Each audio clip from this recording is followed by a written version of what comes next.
Hello, I'm Tim Marlow here at the Royal Academy of Arts in London, and coming up are my must-see shows from around the world this September.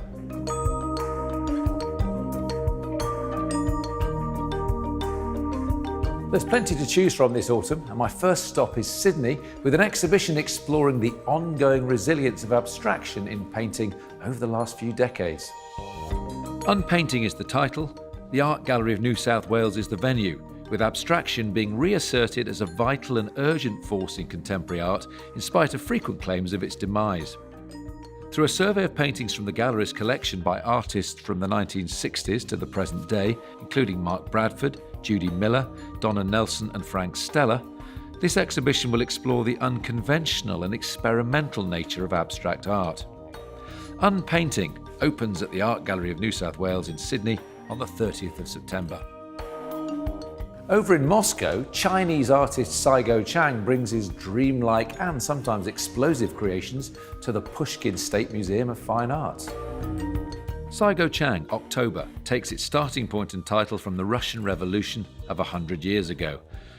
His striking and often lyrical new works weave their way through the inside and outside of the museum's classical architecture in the form of installations, videos, sculptures, and a series of 20-metre-long paintings using Saigo Chang's signature material, gunpowder.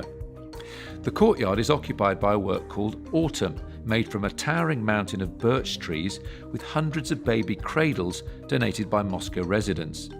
This looks to be a fascinating and complex show that draws on the interplay between Chinese and Russian culture, history, and possible futures. The exhibition opens on the 13th of September. Next stop, the City of Angels, and an exhibition tracing the impact of female Latin American artists. The Hammer Museum in Los Angeles will present Radical Women, Latin American Art 1960 to 1985, featuring over 260 works by more than 100 artists from 15 countries in a variety of experimental media. Framed by the political and social turmoil of Latin America over more than 2 decades, the show will include work from women who embarked on radical artistic investigations within their practice, forging new paths in photography, performance, film, and conceptual art. Alongside the big names, look out for the lesser-known players such as Brazilian video artist Leticia Parente and Colombian sculptor Felicia Bertzin. Radical Women presents work by many under-recognised artists, arguing the significant role they've played in shaping a more complex, expanded and diverse field of art in Latin America and the United States. The exhibition opens on the 15th of September and is part of Pacific Standard Time, LA, an ambitious 4-month exploration of Latin American and Latino art across institutions in Southern California, beginning this autumn.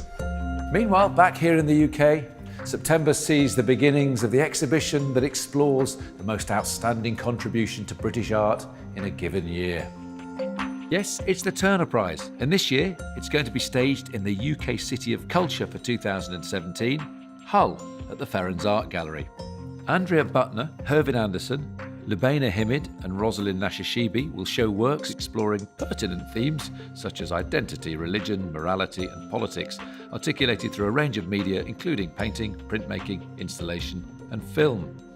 With its history of provocative exhibitions, the Turner Prize often sparks public debate around contemporary British art, and this year's strong lineup certainly promises works to get the public talking about the parameters and power of art today. The exhibition will run from the 26th of September until the 7th of January, and the winner will be announced at the award ceremony on the 5th of December. And finally, the first woman to win the Turner Prize back in 1993 is staging the most substantial exhibition of her work to date at Tate Britain. This extensive survey will showcase the career of Rachel Whiteread, an artist best known for her sculptural works cast from ordinary architectural and domestic forms and spaces. Indeed, the exhibition will feature what might be described as sculptural inversions of floors, doors, windows, tables, boxes, and indeed, an entire room. Works from Whiteread's 3-decade-long career will occupy a 1,500 square metre open gallery space, which rethinks the whole idea of the monument and on occasion seems to turn the world inside out. Rachel Whiteread opens on the 12th of September at Tate Britain. So there's my must-see selection for September. I do hope you can make it to at least one of them.